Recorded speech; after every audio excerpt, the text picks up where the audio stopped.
But turning around a reputation and a momentum of a practice was not something I would recommend someone doing on purpose. In your case, you took over the practice that was struggling.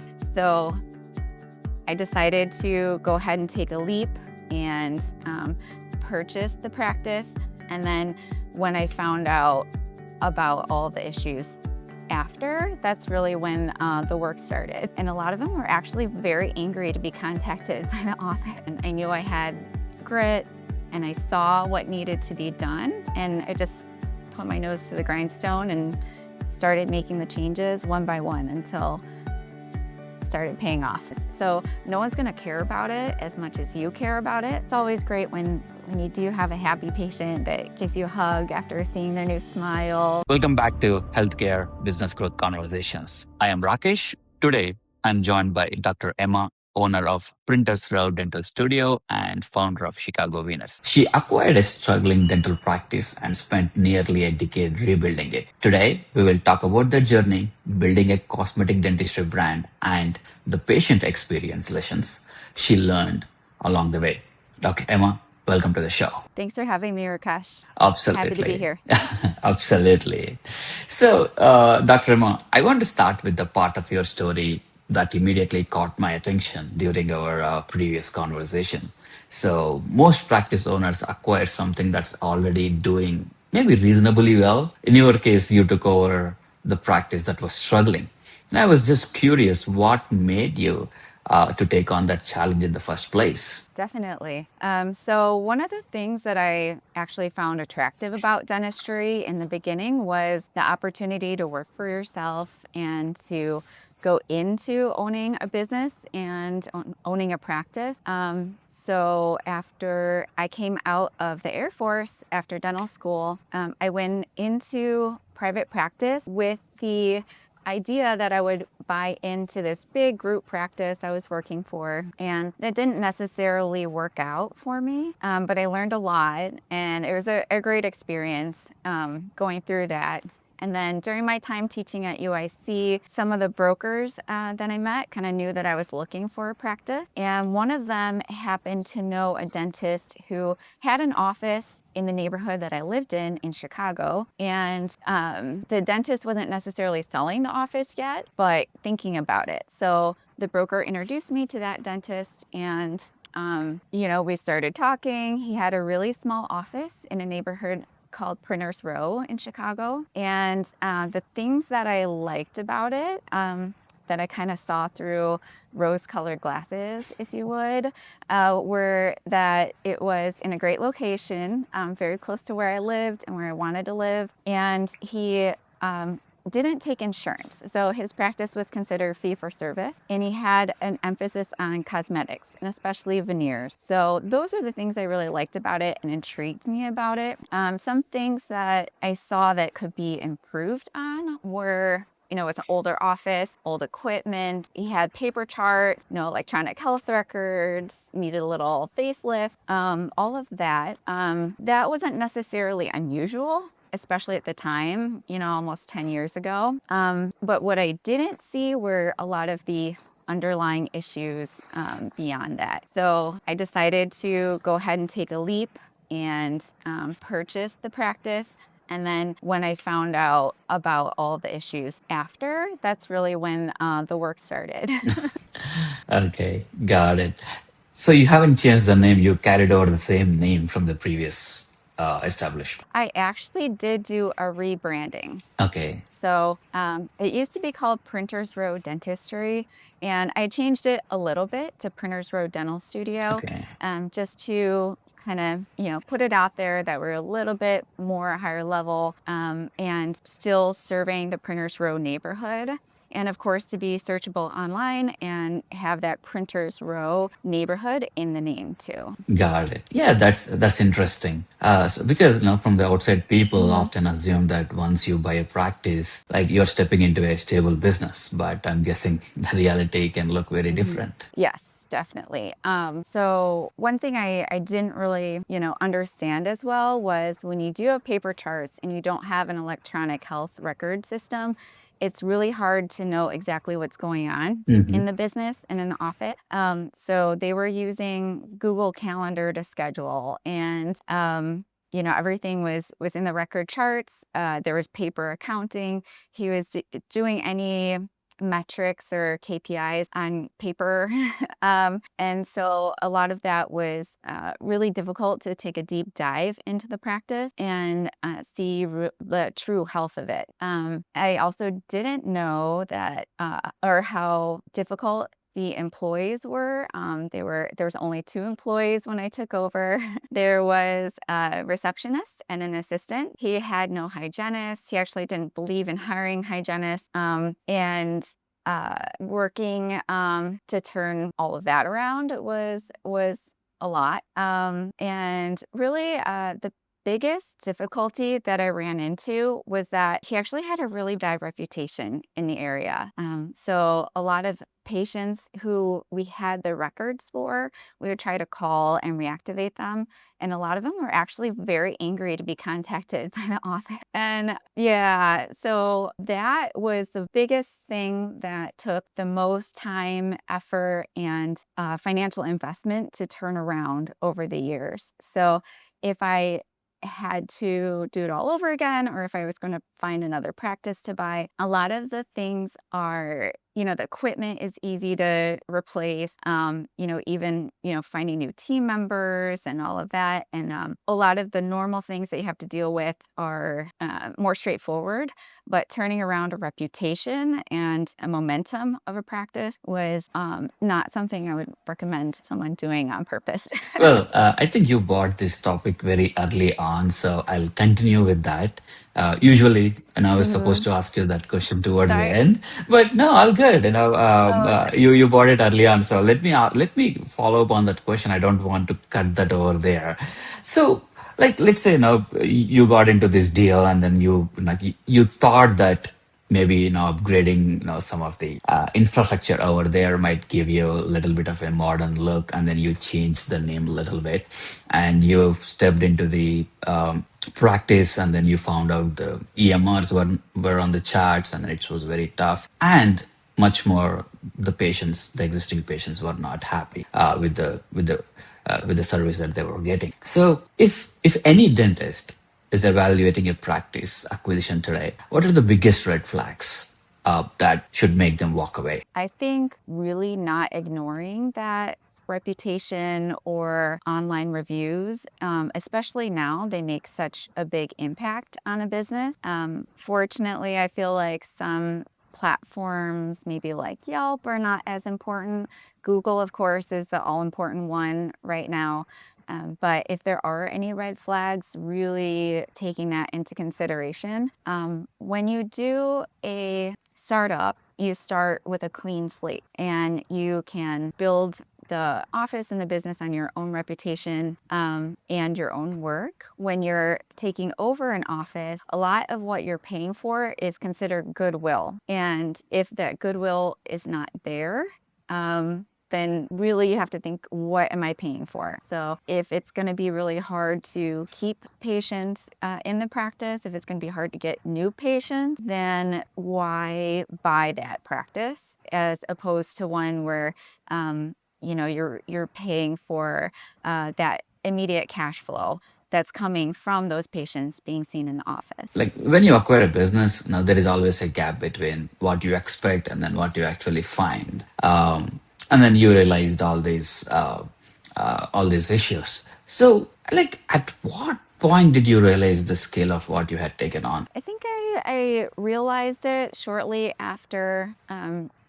taking over the office. So the actual purchase and the closing was at the very end of the year. It was 2016. And then I, took over and came into the office early 2017. And I think when we were starting to contact the patients in the charts that hadn't been in, try to reactivate them, that's really when I saw that this is going to be pretty difficult to grow the office. And then, luckily I had a lot of support. I had parents who have experience running a small business, so that was really great.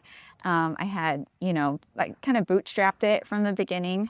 I had some friends who installed my first IT system. Another friend who was helping with like credit card processing and things like that. So it was definitely a group effort, and I was very lucky to have the support that I had.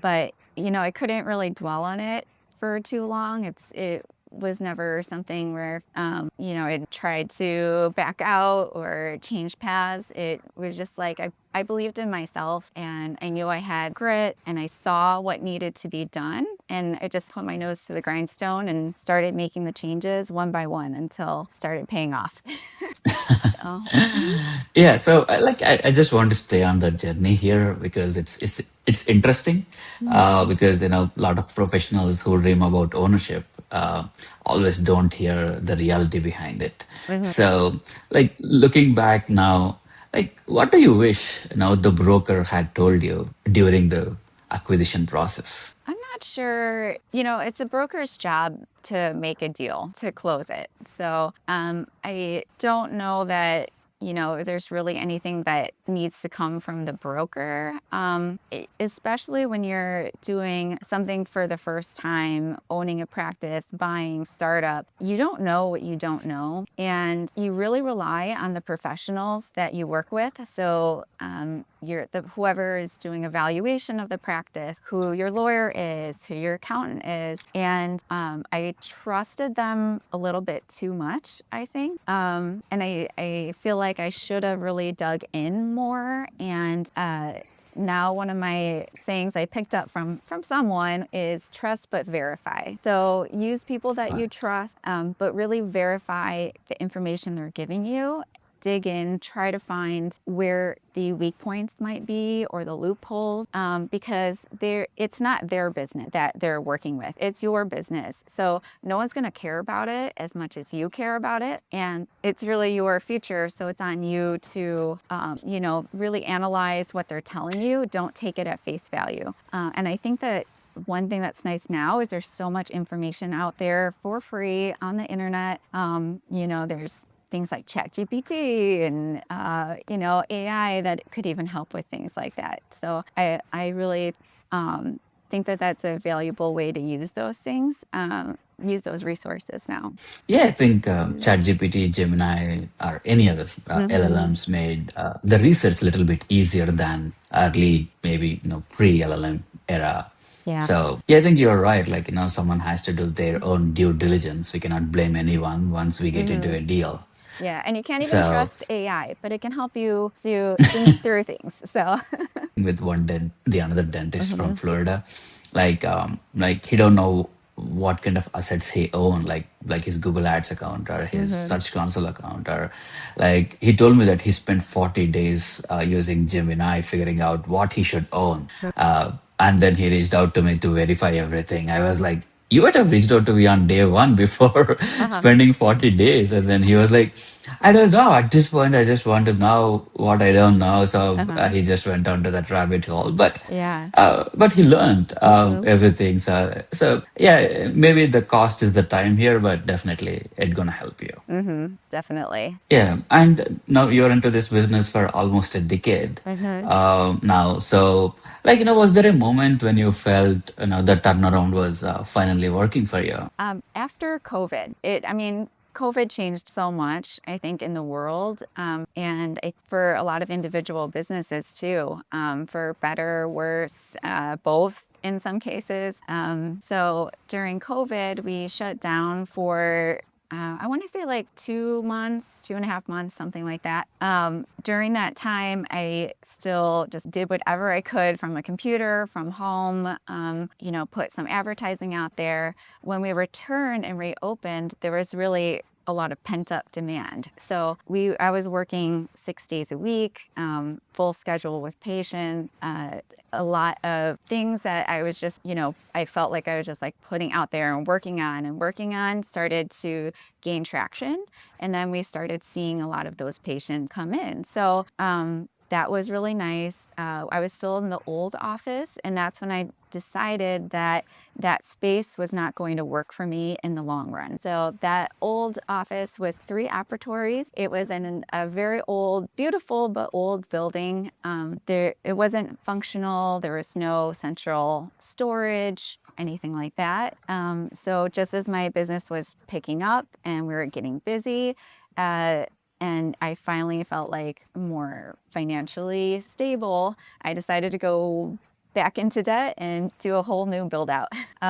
Luckily, the build out was only 2 blocks away. So it was still in the printer zone neighborhood, maintained all the patients, and it was a easy location transition. The construction and the whole, high-end build-out experience was interesting, tough, expensive, especially after COVID with all of the, notorious supply chain issues, where a flooring we chose one day with, a certain price, and then by the time we go to source it, it's 4 times as much. So then you just have to go back to the drawing board, and things are changing all the time, every day. So that was definitely, like I said, an interesting experience. But yeah, we completed the build out, moved here to our new office, and very happy that I did it. Oh, I'm glad to hear that. Mhm. Congratulations on it. Thank you. So, yeah, and then you have described dentistry as simple Mhm. from outside but complex from inside. Want to have your perspective on those complexities Mhm. and then what these aspiring practice owners never see before getting into it. So I think, there's just so much to juggle. I'm sure you're familiar with the book, The E-Myth, talking about how you can work in the business or work on the business, and it's hard to do both at the same time. And yet that's a lot of what we're asked to do. So when you're working in the business, it's you treating patients. Clinical care is something that can go from very basic to extremely complex, and kind of the sky is the limit with what you can, how deep you can get into it. What, continuing education can you do? What, breadth of procedures do you want to provide? So that it has an unending level of potential complexity. And then running a business, on the other hand, is always difficult. It is, well, I'll say it's complicated. Of course, things like dental insurance is increasingly complicated. So trying to get paid for the work that you do. Hiring is probably one of the biggest pain points that I hear now is people issues, staffing, hiring. I feel like it used to be dental insurance was a big pain point. Now it's people and hiring, staffing, performance issues. There's always, increased complexity with labor laws. I feel like here in Chicago, especially, it's very labor friendly, which is great. On the other hand, it puts small business owners through a lot when you have to navigate all of these, changing laws and making sure that you're in compliance. So compliance in general is another, big issue. And being able to have a team and grow a team that you can trust to run the business that you've built. Well, this is great.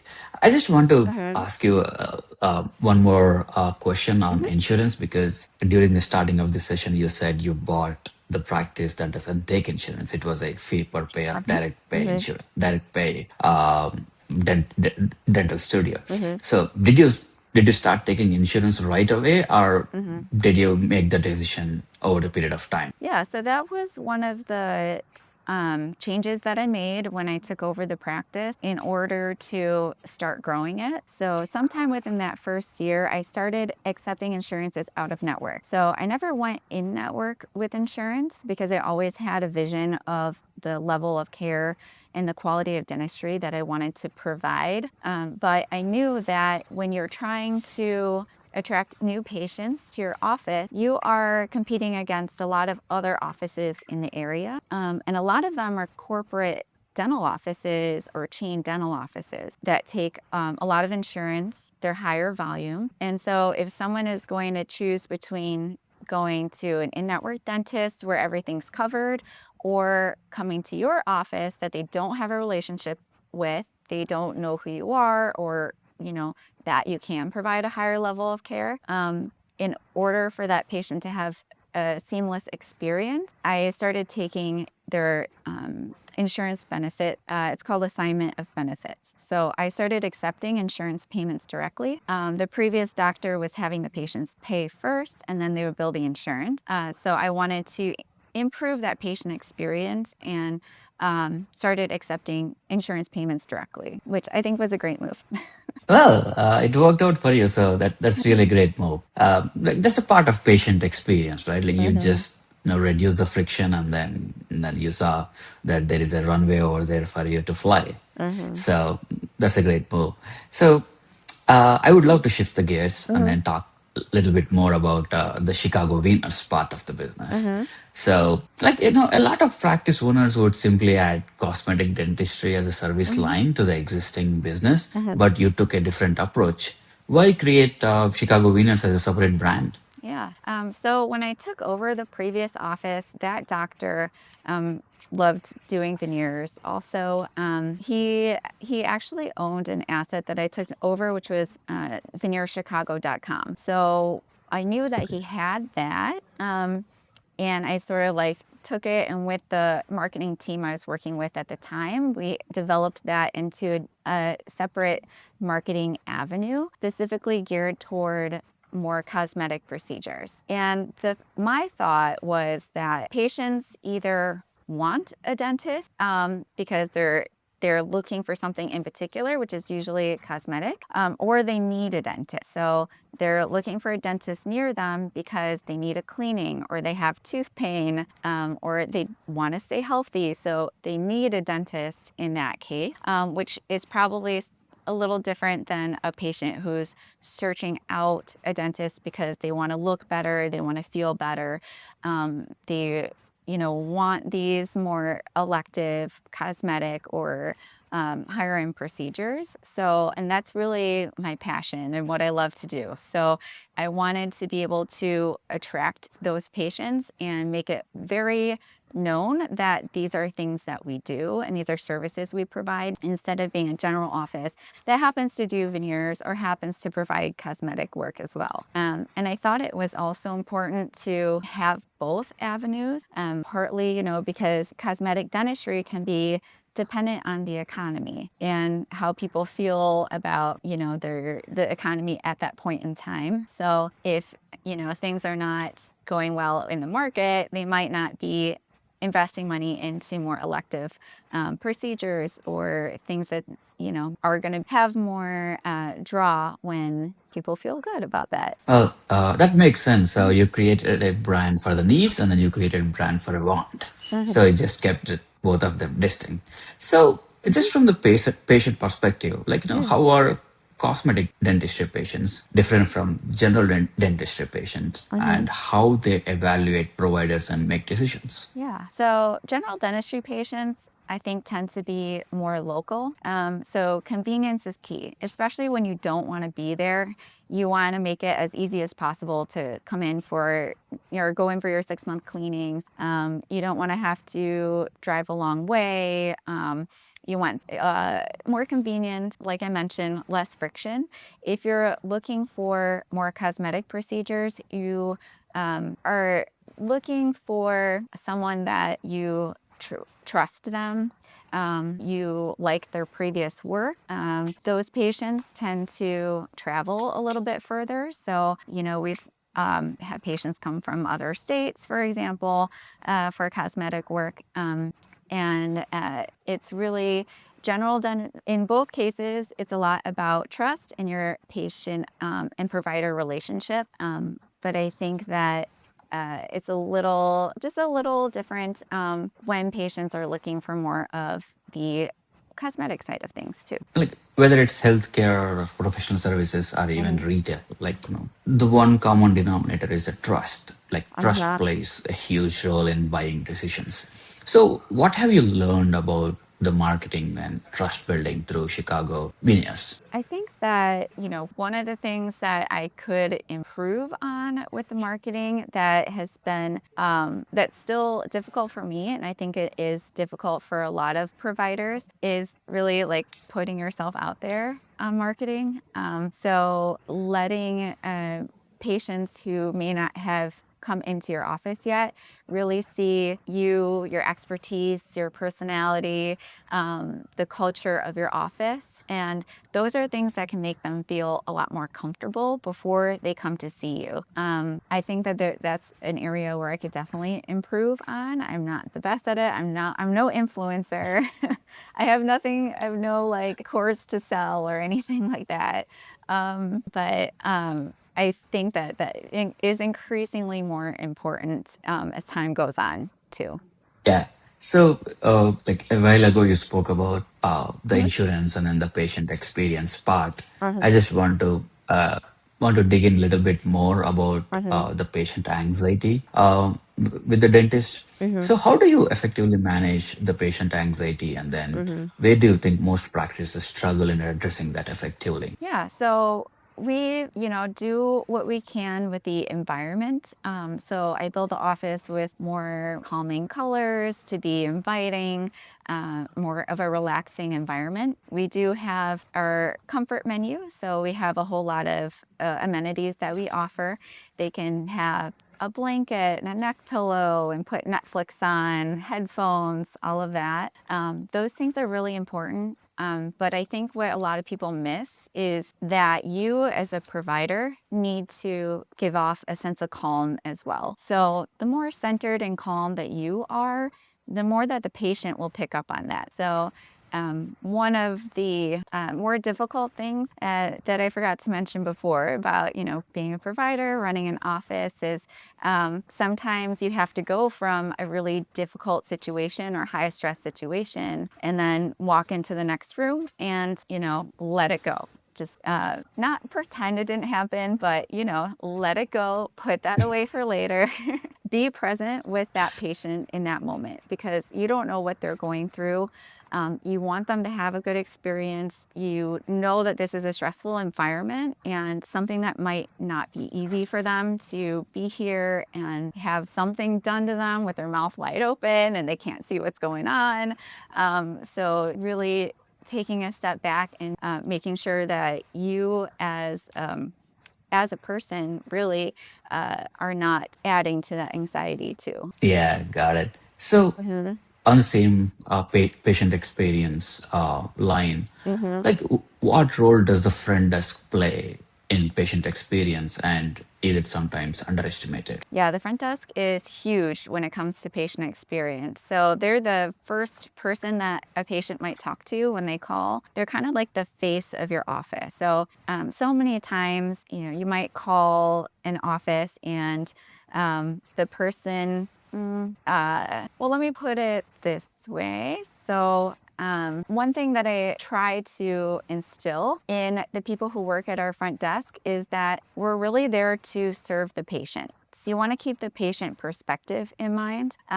Think about every time you've called customer service, all the good interactions you've had, all of the bad interactions you've had, and how do we make the process as easy as possible? How do we express to them the value that we can bring to them from the beginning? Instead of just being a technician and data entry, like what's your name, what's your date of birth, what's your insurance? We really want to get to the heart of what are you looking for and what are your expectations so that we can make sure that we meet them. Yeah, yeah. Can you think of any, like, if can you think of a patient interaction that fundamentally changed how you think about patient care? I feel like your view of patient care and your philosophy of care is developed over time among a whole lot of different patient interactions. Do I feel like there was one that, changed everything? I couldn't pinpoint one, but I feel like for really good providers, each one of those interactions along the way, you take something from it and you learn something from it. And especially when things don't go well, that where you really have the biggest learning. So while I don't remember exactly those patient interactions, I know that the ones that didn't go the best were the ones that I had the most growth from, for sure. Yeah. Yeah, definitely. That's a good Hmm. answer. So, yeah, like, how do you balance clinical excellence Hmm. with running a business? Both are totally different skills. Just every day, just trying to learn a little bit more. The biggest thing for me right now is building a great team around. So that was a huge struggle for a while. And I think, I had mentioned before, I tend to learn everything the hard way. Employees who were on my team and I trusted, but maybe they weren't the right fit or they weren't really up to the challenge of what I was asking of them, and learning the difference between delegating things and abdicating, where you're kind of just pushing duties or responsibilities onto someone where you can't properly guide them.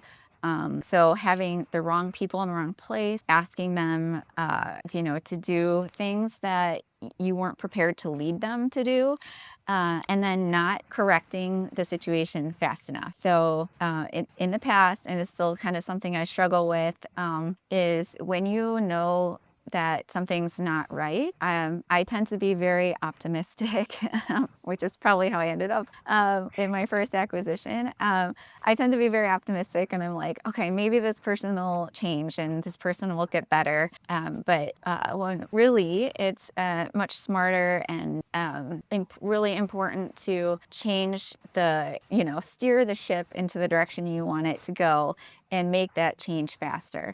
Because the faster you do that, you're actually protecting everyone else that works for your business, and not letting that culture that you've built slide. So that's something that I think is a huge lesson that I've been, learning every day. Sorry if I kind of went off track with that. No, no, Okay. no. This is good. This is good. Okay, I'm loving the way you are responding to this, Okay. to my questions. It's okay. So as I said, it's a conversation that we are having here. I'm not firing few questions, uh, right? So I'm just trying to understand your perspective around Uh-huh. running this business, along with the leadership skills, which is very important, along with the Hmm. patient experience, which is a very important piece in running your business. So, like, yes, leadership, now building a team is very much Hmm. important, and maybe there might be some surprises that you have faced early on while building the team that you Hmm. might have not even expected.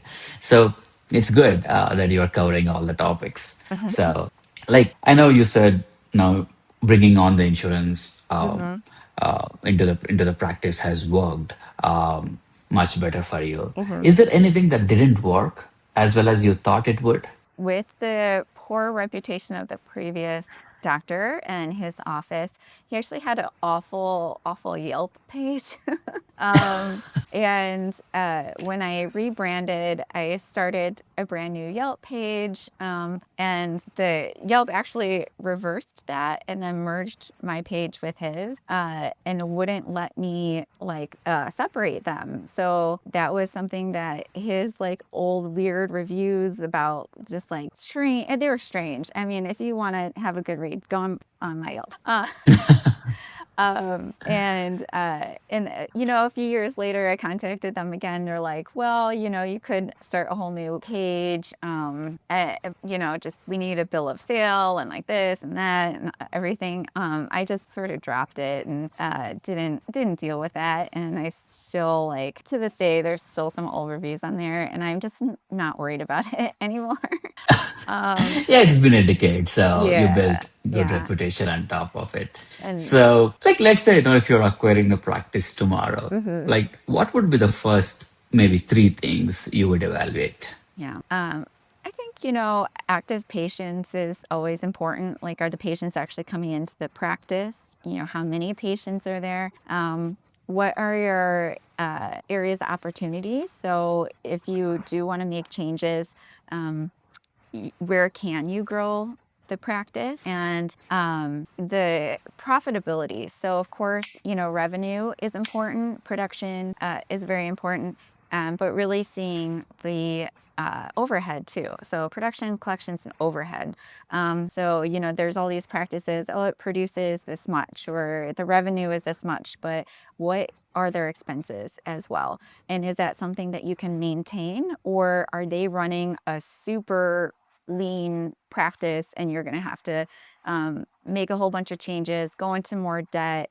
What's your debt service going to be out of that, profit? And is that something that, is going to still make sense in the end? Got it.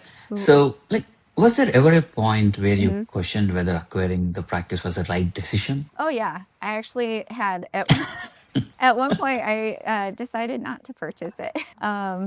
So like I said again, I learned everything the hard way. So I was in talks in negotiation with the previous owner, and he was very difficult to work with. The lawyer we were working with actually, or my lawyer, said it was one of the most difficult sellers he had ever worked with, which was a feat because it was a very experienced lawyer. And I really took a step back and tried to listen to myself about whether it was the right move to purchase the practice or not. And actually, I decided not to. And then, yeah, and then I kind of got talked into it by, circumstances and people around me. Oh, you should just do it. Owning a practice is great. And, just jump in, and I listened to other voices that weren't mine. And it in the end, it all worked out and I wouldn't change it for anything. But was it the smartest decision? Definitely not. Like I said, it took a lot of time, money, blood, sweat, and tears, more than it needed to.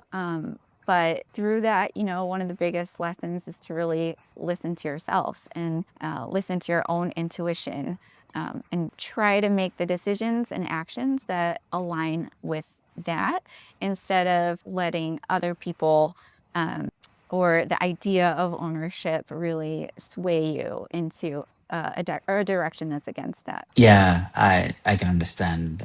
Now you put in a lot Hmm. rebuilding this. So, like, what keeps you motivated after nearly a decade of building and rebuilding Hmm. the practice? Yeah, I think it's really easy to kind of get down on yourself when things don't go well.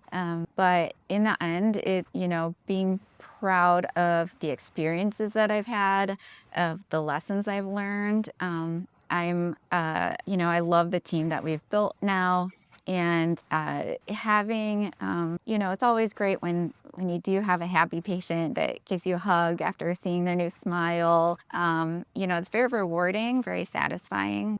But really, it's just also like looking at myself and the person that I am now, compared to 10 years ago. And it's been a crazy journey, and I'm excited to see where it goes from here. Well, what are you most Yeah. excited about over the next few years then? In my practice, I always have somewhere I want to go and where I want to take it to. And I do I'm starting to see a clear path to how to get to my ideal practice, and my ideal lifestyle. And where I want to go from here, and that's really exciting to me. So the things that I want to incorporate into my own practice, or building my office to, have other providers join. Um, so yeah, I'm really excited for that. Sorry, that answer was a Awesome. little. No, all good. So I just want to ask you a little bit more on now the Mhm, trending technology, the AI. Now, how do you see now this AI or now this mhm. new technology influencing the patient experience over the next few years?